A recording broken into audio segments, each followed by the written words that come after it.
righty. Welcome to the Made for Agriculture podcast. Well, hello, welcome to another episode of the Made for Agriculture podcast. Myself, Landry Jones, and co-host Scott Wilburn are bringing you this episode today on our MFA's Research Agronomy Department, and we've got a couple individuals here with us today, Dr. Doug Spaunhorst and Mr. Jason Worthington. Before we get started here talking about our Agronomy Research Department, I figured I'd turn it over to you all and kind of let you introduce yourselves. So, Doug, if you would, let everybody know kind of who you are, what you do here for MFA. Doug Spaunhorst, Director of Agronomy. I've been with MFA here now for a little bit over 5 years. The majority of things that I do is I help lead our crop track team, and I participate a lot in our agronomy research, which we're going to expand a little bit more on today here. And I get involved a decent bit with our conservation department as well, too. So. Jason Worthington, Senior Director of Agronomic Strategy and Innovation, as well as being over all parts of our agronomy department, which would be, the research, which we're talking about today, the agronomy services like Crop Track, NutriTrack that Doug mentioned, as well as just technical agronomy support for our locations, and then our fleet efficiency and fleet innovation group as well on that. So, in addition to that, one of my key roles, it says innovation in my title, and I take that seriously, along with our core value, innovation technology. We're always trying to bring to the forefront that next impactful solution for our producers. Yeah, and that falls right in line with the research agronomy. Yeah, absolutely. Yeah. Well, guys, I'd just say to start it out, let's go to a kind of a 30,000-foot view of the programs that you all are overseeing, both at the research sites, but throughout the state, and kind of what you're looking at this year. I'll let Doug start off with that. Yeah, so this year, we've got quite a breadth of things we're looking at. We're looking at anything from, on the nutrient side, our phosphorus solubilizer type products. We're looking at a lot of nitrogen stabilizers. We're looking at a lot of new PPO herbicides, actually. Those haven't quite been yet registered, the ones that we're specifically looking at. But we're also comparing those to some of our older technologies, our older PPOs. How do those work in a system and so forth? So that'll be part of some of our training camp event as we gear up here in the next couple of weeks, the middle of July there. So that encompasses parts of our small-scale trialing. We look at a lot of biostimulants, seaweed extracts, those types of products to see how they can potentially fit into a system, a production system. We've got a couple different locations that we're looking at those on. We've got 2 replicated sites, which a lot of our viewers are probably aware of if they've been around for a while, just east of Columbia and towards Boonville. But we also do a lot of large-scale trials, too, where we partner with locations, our growers out in the country. We look at a lot of similar products there that we're looking at in our small-scale testing. But that allows us to get a wide grasp of, how the product works in the real world. There's a lot of different things that happen in a small-scale setting versus a large-scale production setting. So I'm excited to see what those trials are going to look like at the end of the season. We've got a lot of those treatments that have already been implemented, but we'll see what happens in the fall here once combines start rolling and we start collecting data and begin to analyze that information. Yeah, a lot of cool stuff we're looking at this year. I'm really excited about what Doug and team have put together on it. The trials that we have out this year, I think, are really impactful. Anything from the herbicide studies that Doug talked about, new technologies and old technologies being applied in ways that we haven't think of because of how practices are changing for the growers today. A lot of nutrient efficiency stuff coming out. Some of them that's got some really well-known science behind it, but applied in a new way. Others that are kind of at the forefront that we really need to understand to see how they work, if they work, when they work, all those things. Of course, traits and technology. All that. And I mean, Landry, something near and dear to your heart, right? We even got native warm season grasses out there. What does it mean for conservation practices? How does that impact us? So, when we think about what MFA does on these trials, it's very interdisciplinary, right? Because as an ag retailer, that's what you have to be. You can't just be one thing, right? You look at a university, like you got fertility experts, you got weed experts, you got crop fizz experts, right? You have all these different experts, and we tap into those people. I'm not discounting them, but we got to bring them all together, and that's really what we do at our research site. Yeah. Well, when you start talking, I mean, MFA is the whole farm solution, right? And so when you start bringing in, even from the conservation side, we're bringing every facet right of that whole farm solution, whether they're wanting to grow butterflies or they're wanting to grow corn, right? I mean, that's right. we joke about it, but it's true, right? Yeah. So I guess when you guys talked about it a little bit, but when you think of MFA's agronomy research program, how do you define its purpose today? Like, it's probably evolved from when it first started, but like, again, we kind of beat around this topic a little bit. But what's the purpose of it today? Why are we doing it? I guess in a sense. So I don't know if our purpose has changed all that much at the core purpose of it, right? And I can't take credit for that, because I think there's a lot of good agronomists that came before us that did a lot of work to make this thing what it is today. Doug's carrying this on. Trace Thompson is his first year here, excited what he's doing. But there's been a lot of good agronomists come through this company, and they're a lot of the credit to what it's become. And what they saw was a few things. We have to look at these products, especially the new uses and new products, and put them to the test on how they're actually going to be used in the field by MFA and its member owners, right? Yep. We have to know how they work, not just because of local geography, local soil types, but local practices, and what's logistically feasible, right? Let's put them into the real world best we can, but still keep that scientific rigor behind it. Mm-hmm. Because I'm not putting down any of our partners, right? They bring in data. They're not going to present us data on things that they believe aren't working. So it's always successful data, right, in their mind. Mm-hmm. We have to put it into our practice. So that's one thing, product vetting, practice vetting. How do we apply it so our growers get value out of it? Understanding that. But we can't just do that. It's not just Doug and I saying, okay, this works, so now let's sell it, right? Research and design is so much more than just the product vetting. It's how do we get that out through the organization? How do we equip Scott to have that grower meeting, right, and talk about a new use for PPO herbicide?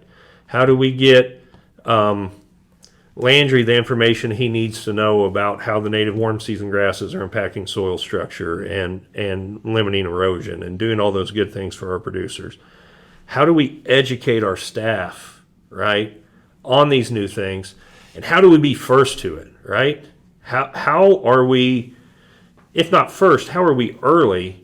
That's one of the things this has opened up for us is we get early looks on these things, and our staff is able to get more experience around those. Yeah.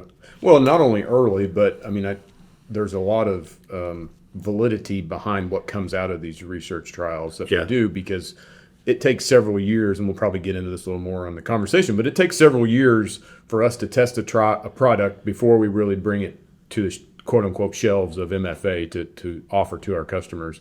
And so I think that brings, like I said, that brings a lot of validity, knowing that we've looked at it for multiple years on a very rigorous basis before we would then suggest it as a product or a service to one of our customers. It's not just a kind of fly-by-night, hey, we used it one time and saw this.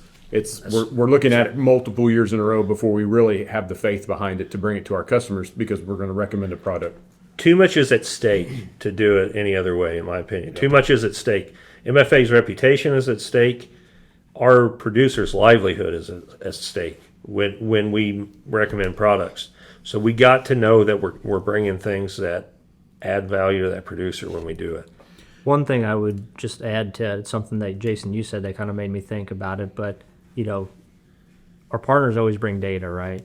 where does that data generally come from? I would say the vast majority of it comes from areas outside of our trade territory.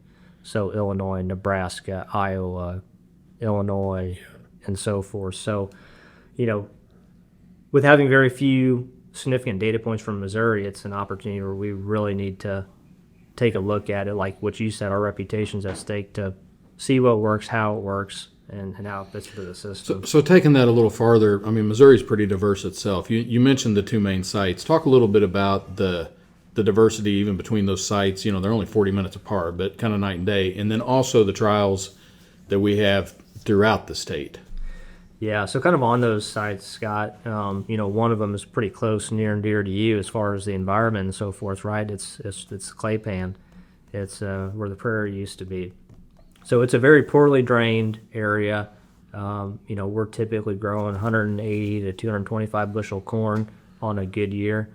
If it keeps raining. If it keeps raining, right? We're always 2 weeks from a drought. Our beans typically make 40 to maybe 50 bushels. That's just the environment that we're in. The weed spectrum that we're constantly facing out there, it's always water hemp, it's pig weeds. We're starting to see a lot of grasses, fall panicum that we're facing out there. As we switch gears to our other location, which is down in Boonville, that is a extremely productive area, very, very, very good soils. 280, 300 bushel corn is fairly common to produce down in that area, 80, 90, 100 bushel beans too. In that area, we've got, a lot of large seeded broadleaves. Not to say we don't have large seeded broadleaves in other areas of Audrain County and out east and so forth, but those are the main drivers there, as well as morning glory, water hemp, and so forth. So we've got some different diverse environments. It drains a lot better. Jason and I always talk about, man, it's hard to see nitrogen. It's hard to look at this area and for nitrogen trials, right? Because we've got such great mineralization. Yeah. Here's where water table comes up, and it might be carrying some nitrogen with it. But we go out on the prairie there. It's complete opposite. We love that area for nitrogen trials, but it can make it very challenging. Like for stand establishment this year, stand establishment, you get those little humps and valleys there that are just so minute, but it can certainly slow down corn growth and reestablishment. So very drastic sites from that standpoint. And from the large scale trials we do, how many do you know how many we have or typically have in a year, and kind of where are they located? I just looked that up last week or so. I think we've got around 60 to 65 large scale trials implemented. That is not including our more corn, our more soy, our other partner brand trials that we put out on the seed side of things. And I think with that, we've got, 9 or 10 locations for those two. But actually, we're doing some things this year with a partner at some of those sites where we're getting to get more geographies included on some seed treatment type trials and so forth. So it creates some opportunities there to have a little bit wider breadth. I think one of the things that I've liked about having these locations, a lot of these trials I know have been set up months, if not even years in advance. But having that space has also let us kind of in season call a quick audible and have a protocol to look at something that we're seeing in a particular year. I think of some of the weed control post trials we've done, looking at different products. I guess I'm just having that location and having that thought process already happening. At times, I have seen personally where we've used it for things that we probably did not intend it 3 months before, but kind of showed us some stuff in season. Is that right? Can you think of anything that? Yeah, no. There's been issues like that. I can think of one several years ago that we did just that, Scott. We had a few places where late applications of Roundup were going on and arresting corn ears, right? There you go. And it was just one of those years it's more conducive. It's never a good idea because you always have that risk. So we went out and set up a study on that, right? Try to do it. And funny thing is we didn't actually get the study to cooperate with us on what we saw, but that's been an example. A couple years later we did, though, I believe. Yeah, I mean, we yeah. kept with it, that one for a few years. Yeah, there's things like that. We're adaptable on that. As long as I don't speak for too much space, or Doug speaks for too much space, and then Trace yells at us, we're out of room on things. And we've done some things too. I know, like Scott, you brought over some products that, hey, maybe there's some issues with them or some challenges, whether it was some type of contamination or what have you. And we've utilized a couple of the buffer rows to see, this is something to where maybe perhaps it was a sprayer that was contaminated, or is there a tote or other type of container that we're having issues with. So having a few extra rows is certainly helpful to kind of adjust to and utilizing those one-off type situations. When you all are looking at products to evaluate, is there anything specific, because I'm sure you guys get requests from companies or whatever to look at their products, but is there anything specific, I guess, that makes us invest in a product where we would look at it from a research trial standpoint? Or how do we use that research space wisely? Yeah, because we've only got limited space, right, to some degree. Yeah. And all the time and everything else that goes into it. Well, I think, you want to think about it with all the farms that we go across, where I think we actually have less space. It's just because of the amount of work it takes on people already who have other jobs to do, right? Is those large-scale trials that we run through our crop track program, right? And not just our crop track program, but that's our primary vehicle of it, because we have somebody look at that field every week. But you go split a field with grower, everybody thinks that's easy, right? But really, that's not very scientific. Just draw that line and do that. So I'm going to get to your question eventually here, Landry, but I want to set this up so people understand how much work that takes. We're using aerial imagery, past yield data, soil maps to make sure we're going to make an apples-to-apples comparison. And then we have to say, I know this isn't the easiest way to drive this field to one of our hardworking applicators, but please, please, please drive it here first and then come back over here, because if we don't, we're not going to get a good solid test. And then we got to make sure we get the yield monitor data, because if you just do a weigh wagon, you might be getting where the deer ate or the tire track hit it. And you have to match all these things up and make sure the test is good, right? And then when you do that, you can get some really valuable data that sometimes you can't get in a small scale. But how much work does that add to a crop consultant, an applicator, a producer? And some of them do it and love doing it. I can think of a couple of guys you work with, Scott. They eat it up. They want to do more of these and find more information.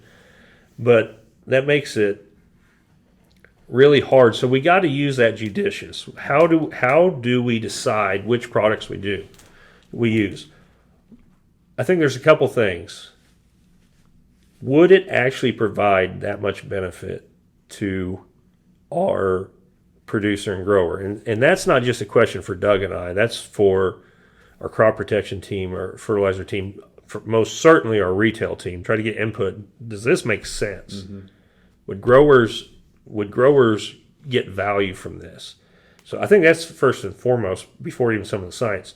Two, is it plausible, right? Is it new science? Sometimes there's things that we've already tested, and as much as we may like the guy that comes through the door, is like, we've tested this in this manner, exactly how this is being positioned. Let's not do it. So, I mean, first and foremost, how much impact to the grower? How much impact to MFA? And then second, is it plausible, real world, that we need to spend time to? And sometimes you get a long list of those, and then you just got to prioritize them on those two things. Yeah. Do we have the equipment to do it, right? Yeah. And we've even partnered with like the university, for example. Right now, we don't have a low phosphorus site. So we're partnered with Kelly Nelson, University of Missouri, to utilize the low phosphorus site. We're hoping to maybe find a few of our own low phosphorus sites to test some of these things next year, because that's one of the things that's hitting the market, a lot. Very topical. Yeah, so I think what I'm hearing you say, Jason, is that's one of the topics that is worth investing in, that we see worth investing in. Yeah, if we can get same yields, less phosphorus input, that's better stewardship, right? It economically helps our grower. It could give us a competitive advantage. it checks like all those boxes, right? Well, and also because of what's in the news and how timely it is, there's a lot of products all of a sudden hitting the market. Yeah, right. And I guess that's a good point too, Scott. It does help when we can provide data, whether it works or it doesn't work. Our mission is not to just find things that work. I want to find those things that work, but it's to help give our team the ammunition they need to know, say, Separate the wheat from the chaff. yes, let's focus on things that actually drive value and ignore the things that don't at times. So I guess people know now that we're testing products, and then they maybe have known that for a while. We've got research plots out there, but I guess walk me through those steps, or how do we go from testing it to recommending it? I mean, we talked about that a little bit to this point, but I mean, like Trace, he's inputting all this data. He's coming out annually with reports. I guess kind of when that product comes to market, what kind of validity is behind it to know that when we recommend it to a customer that it's a proven?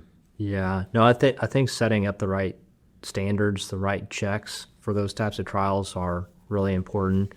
Do we have the right checks from the standpoint of, do we have a low phosphorus site to where we're going to see, a response to it? So that's number one, is setting up, make sure we have the right checks, the right areas that we're looking at this stuff.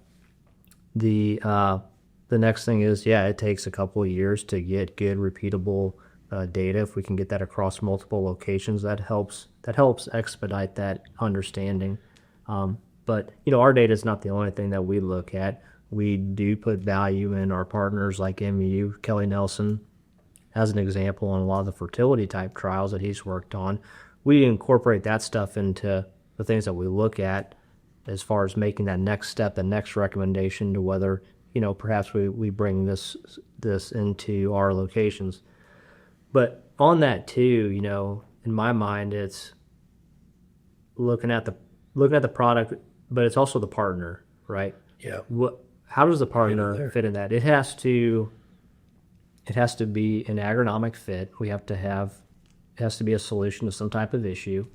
The relationship has to benefit both MFA, the partner, as well as the producer. So it has to be a threefold win-win-win, if you will, in my mind, for something to be brought into the location. So there's times, Landry, where it's so situational, and I think Doug absolutely nailed it when he said it depends on the partner. Like, some relationships are longer than others. There's some people, when they give you a recommendation, you just, it's right, but how does it work for you? How does it apply to you? And sometimes that's what we're trying to do, is just, how do we use it, right? We know it works, and how do we use it? So those might be fast-tracked. There's others, like, just met this guy, seems right. I don't know if I would trust him around my kids yet. Let's organize a trip where my kids, his kids, everybody's there. Let's feel this out a little bit more, right? Test the waters a little bit. So the partner matters on that. The science behind the product matters. I mean, a lot of these things, there's valid research that goes into them ahead of time. But when it comes down to it, when you talk about product advancement, if Cameron or Chris, for example, come to me and say, hey, should we go forward with this new product? I want you in on this meeting. They're talking about pipeline stuff. They're talking about new stuff. Their first question is always, does it work? Mm-hmm. And that's who they come to us on. So, does it work? And then we'll come and say it works. And we may have some qualifiers. It works as a stress mitigator. It works as something that improves fungicide performance. It works as this. May not work doing something else. Then it's, again, how does it fit in the market after that? And that's when marketing takes over, right? Mm-hmm. But MFA has always prided itself on agronomics first. We're not going to put things out there that don't work for our producer. Well, and I think internally, too, we're probably going to be harder on it. I mean, just as a group.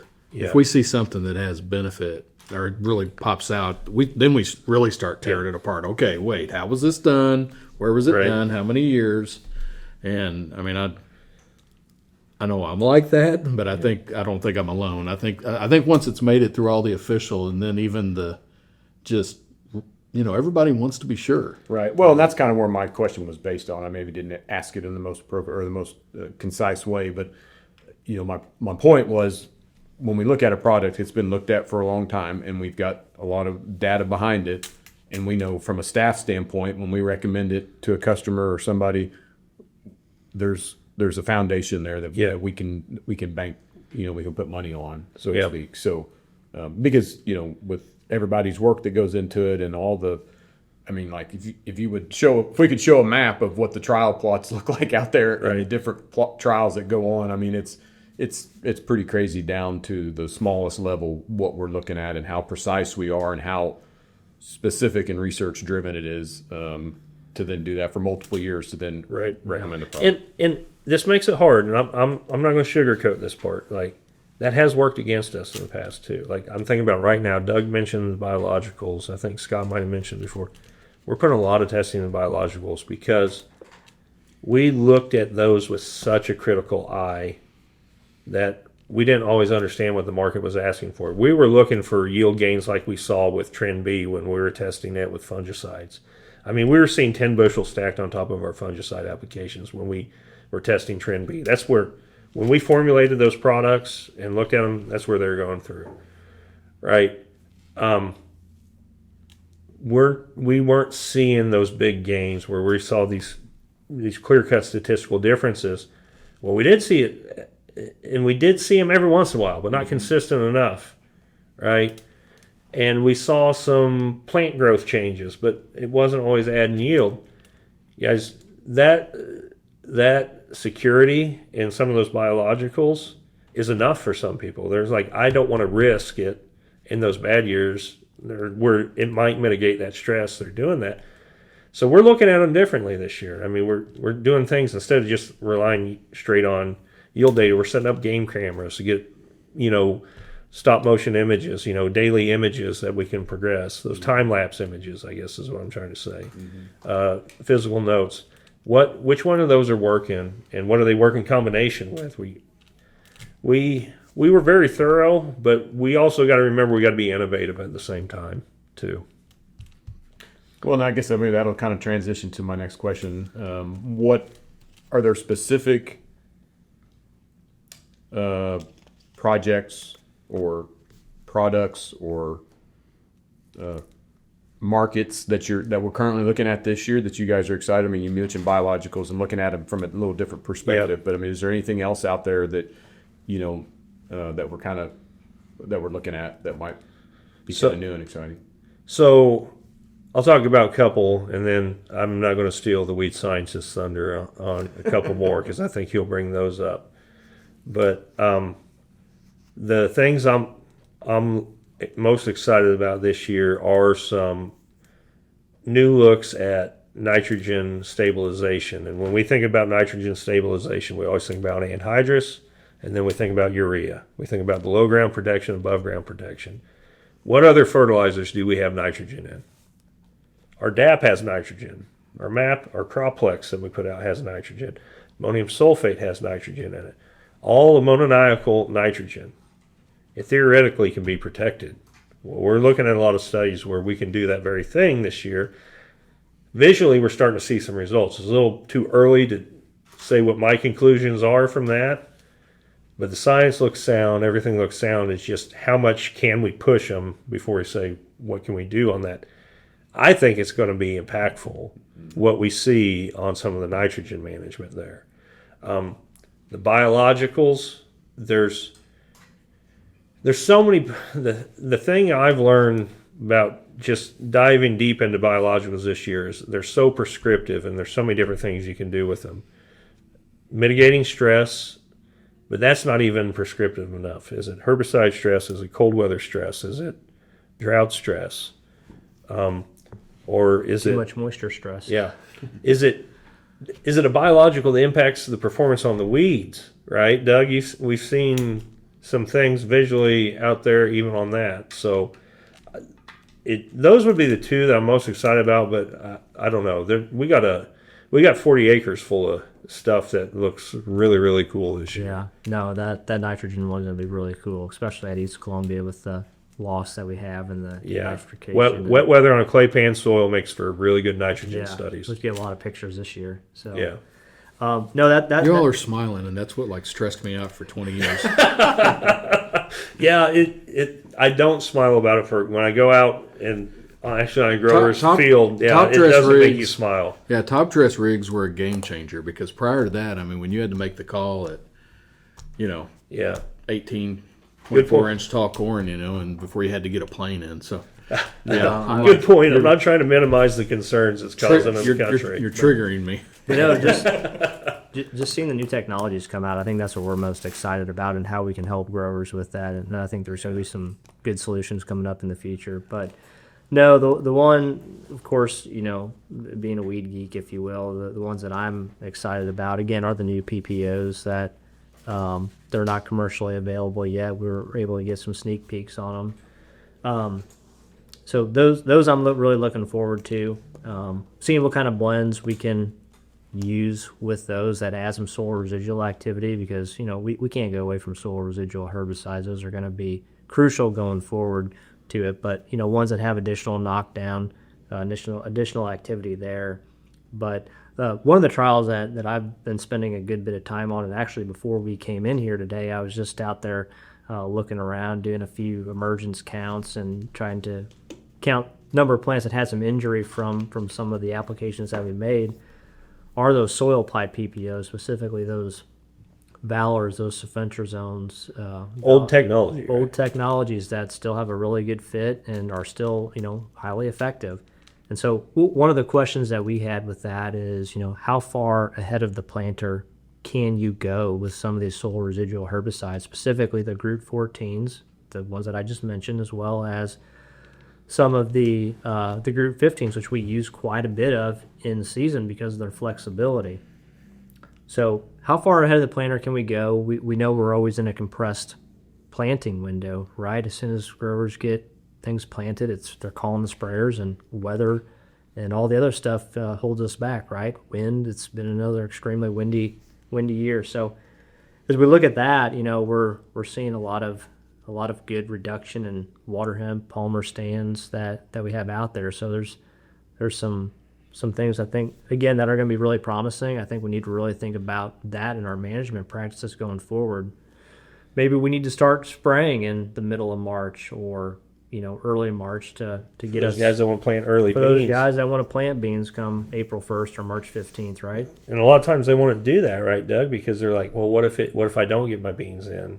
Well, we're figuring out we're getting value for a lot longer than we realize. Well, in the case of this one too, I mean, this is where even whatever your plans are on planting, I mean, we are planting much sooner than we used to, and but if this stuff's germinating mid-March, we got a lot of phone calls 1st of May about water hemp that had germinated mid-March. Then we tried to kill it when it was up and it was cold, and we missed it. We were already missing water hemp, before the crop was even planted. So a trial like that, I think, is very important. It's not a new product, right? It's not an innovation, but it is It's adapting to what growers are doing now locally. Now, do you have that one over in Boonville, or is that just because I wanted it on the clay pan to replicate all the area that it's a tool that we don't use as often because we have had some injury in the past. It's just over at East Columbia, like you mentioned. The other site we do a lot of tillage, conventional tillage. We've got some areas where we can block off for no till out here. So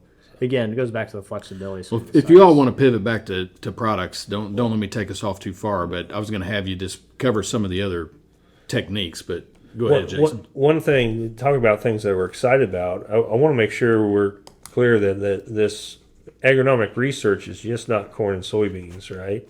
Landry, you might want to talk about some of the things you're excited out of the forage tour that we got coming up in July. Yeah. No, I'd be glad to. Yeah, we've got, similar process, not nearly as in-depth as what Doug and his team I don't think you're giving yourself enough credit. Well, I can tell you my my spreadsheet layout map doesn't look nearly like Trace's, so it's a little bit more redneck. But yeah, we've got a spot in Southwest Missouri that we've kind of dedicated here. This will be the second year looking at range and pasture products, forage products, forage herbicides in a similar way. And it's not only just products, but it's also management and how producers are utilizing those products and trying to get the best return on their investment by using those. So yeah, we've got a field day every year. This year will be coming up in July to look at similar type things just from a range and pasture side of things. What are you most excited about looking at out there, though? I guess what Yeah, one trial is grabbing your eye? Really, it's kind of it's funny. It kind of goes back to some old. It's not necessarily old products, but it's it's using like Duracor herbicide prior to going to plant a cool season perennial forage. It says on the label 12 ounces per acre. You can wait 2 weeks and come in with a cool season perennial. But there's very few producers that use that product prior to planting a cool season perennial. They'll go in and burn down a field with typical Roundup and 2,4-D, and then they'll put the planter will be right behind it, or a couple weeks after the 2,4-D. And we see some issues coming into early spring with weed emergence and competition with those new grass seedlings.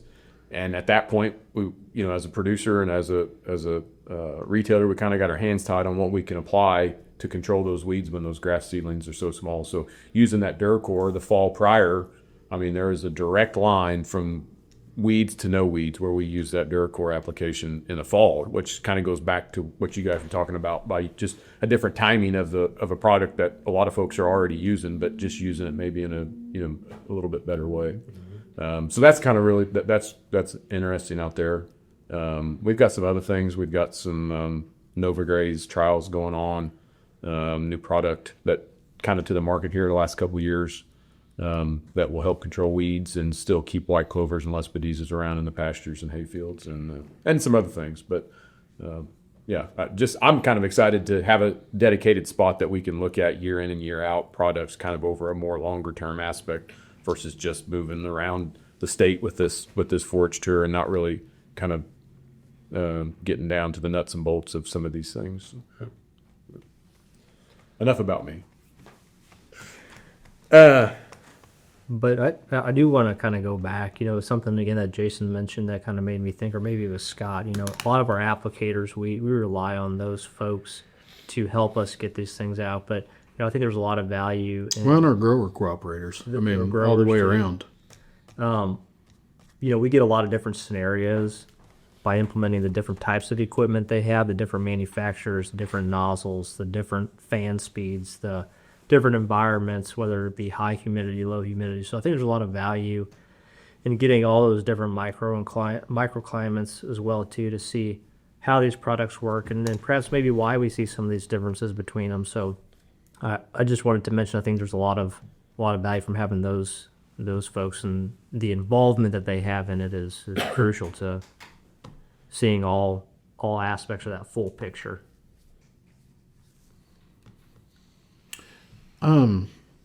Circling back a little bit, to some of the, not just the products, but different practices that you all are looking at. Talking about using, the sulfentrazones and flumies early, that would be one. I think of times in the past, I know you all looked at some planting timing on soybeans. We've looked at some SEN products and traits. Are there other practices that come to mind, or those are the ones that have always caught my attention? So I guess they're the ones that came to mind for me. Yeah, I can't think of anything off the top of my head.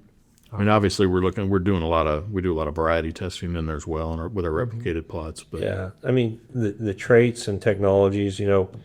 One thing that we're looking at this year is like just corn earworm traits. It's not something that doesn't get talked about a lot, and there's been insecticide advancements, and it's one of those things where we look at, there's other parts of the world that have gravitated long ago. Some of these insecticides are so old that they're off patent now, but they were innovations that people were using in that manner, and we haven't implemented it throughout the most of Missouri. So we're still looking at some of those, is again, how do we apply it different? The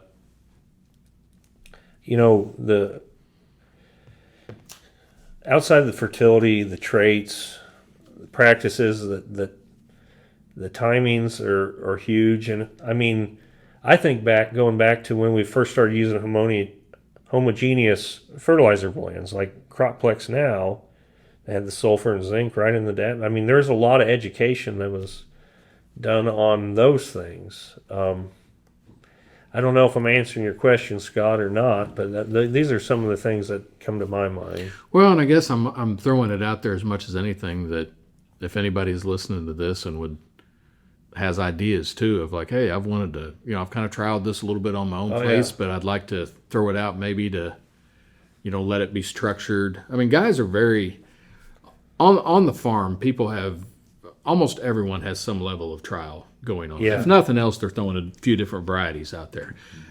Some, I honestly don't know how they get anything else done because they're willing to take on so many trials that they're interested in, willing to do anything we ask them to do. Appreciate that very much. But there's got to be other things out there and different things that people have observed, but they'd like to say, hey, I'd like Doug to put together Doug and Trace. You guys put together a protocol to really, run it through its paces. So, Always looking for new ideas. yeah, just throwing that out there. I mean, it's because we've definitely got the people who can put the protocol together. A lot of these things you've got to figure out some way to kind of take some bias out and just let it be what it will be. And I think y'all have got a good program for doing that. Okay. Well, I guess I've kind of just got one more question here, unless anybody else has anything before we kind of wrap it up. But I guess what excites you all looking into the future? Are there technologies or management practices that that you think we'll be looking at here in the near term? Is there things that you're hearing about now that maybe we're not trialing that you all want to look at? Yeah, so I'd say one of them that I want to look at more in depth and have some flexibility of it is some of these phosphorus products. And we can't, like I said, we can't really do that for what we know about the phosphorus cycle without a low phosphorus site. So we had to partner with it on some of it, but there is probably 3 or 4 products that came to us late that it's too late to track something down on that, and we probably could have squeezed them into our research sites, but knowing what the phosphorus levels of those sites were, we knew it probably wouldn't have been good research. I think those things are going to continue to be very relevant, even if the Strait of Hormuz opened back up and phosphorus supplies magically met our needs and prices steadied, right? It's still going to be very relevant in terms of stewardship, nutrient reduction, efficiency. I think there's advancements on that. There's things, we always think about phosphorus from a management standpoint of, feeding the bank account and withdrawing it. Make sure you put back in the bank account what you withdraw. And there's a lot of validity to that on how you manage it from the checkpoint. It's simple, it works, but there's a lot of things that are very complex in the soil that we're starting to tap into, and that's an area that I think we're going to see a lot of advancements. One of the spots I'm really excited to keep testing on. Mm-hmm. Yeah, I kind of was wondering about what's the definition of next, right? Is that next year, the next 5 years, or 10 years? And so, as I think about, to me, what is next? Obviously. I shouldn't say obviously. I think synthetic chemistries are going to continue to be the cornerstone, the pillar of a lot of our management strategies, right? Going forward, they're effective, they're scalable. But I think probably the next things we're going to be looking at is, what are some of those alternatives, those technology-based things? Smart weeders, robotics, see and spray type technology, site-specific cultivation. There's technologies being utilized in other countries where resistance has been rampant, challenging. And so, they're looking at other innovations too. And so I think those are probably some of the things we may look at in the next 5-10 years. Who knows? It may be sooner. It may be sooner. That's a good one. All right. Scott, did you have anything else? He said robots, and my mind went about 17 different. Well, say robots around Scott. Yeah, I'm of a certain age. Came up in the 80s, and you start talking about, we got SiteNet and all those kind of things. I kind of Dr. Bradley did a great podcast with Tim, and they were talking about some of the things he's seen in specialty crops, and then up from there, of course, I went home and had to research it and read about it, and it seems crazy, especially when we're still trying to just figure out how to use the AI that we're exposed to. But I mean, it's a real thing in some of these crops, and If you thought that you're going to sit there on the side of the field and watch a rig steer itself and everything like that, that seemed crazy 30 years ago. Drones. And I thought it was so far Drones. out, and it's here today. Well, and I mean, that's a great point, Scott. I mean, just from NutriTrack alone, the soil data and the yield data that we've been pulling in, that grower data, what kind of insights will AI be able to unlock for our producers? Just analyzing that data with other publicly known data and aerial imagery and things, that's going to be really interesting too. You talk about drones, though. I'll just to be consistent, every time I bring mine in, I flash back to like 1984 and the Terminator hunter killers as they zero in on you. So we're getting into the conspiracy podcast instead of the Made for Agriculture. Scott host that one. It was a third grader with mono trying to kill time over one summer, and I think that was part of the stack that I watched about 10 times. I did have a real question, guys. And if y'all have anything you want to talk about, obviously throw it out there. I guess I just did. But if you could leave both, MFA employees and growers with just kind of that one takeaway about why this research matters, why it is. You guys put a pile of time into it. We obviously put investment in it. We have to line land up. We've got, specialty planters and combines. If you can leave everybody with kind of one takeaway of why this matters and why we put that investment in, what would it be? And I'll just start with you, Doug. Yeah, I've been involved with research for a long time, so it's easy for me to see why it's important. But when we step back and look, what's happened to the global population in the last 50 years? We went from 1 or 2 million people to probably 10 billion people now. So population continues to grow. You look around us, there's a lot of development going on, right? A lot of good productive areas that are being turned into other things. So population continues to grow. Good productive ground continues to be taken out of production for other reasons. So, research has really allowed us to coexist, if you will, in that matrix, all while improving, our standard of living, really. So that's why I think it's important. I think it's pretty hard to top what Doug just said there, but I don't think I will top it. But the thing that I would say is, if we're not advancing, somebody else is. It's kind of like working with kids in youth sports. If you're not working, somebody else is. You may be better than them right now, or you may be worse than them right now. But if you keep progressing, trying to do better, you're either going to catch them or stay ahead of them, right? It's one of those things. If we don't take innovation and technology seriously and figure out how we incorporate it in there, we're not going to be relevant to our producers, because somebody else will bring that solution to them, because they're savvy, they're smart, they want to get better, they want to progress. We got to progress as fast or faster to help lead them there. So that's why it's so important.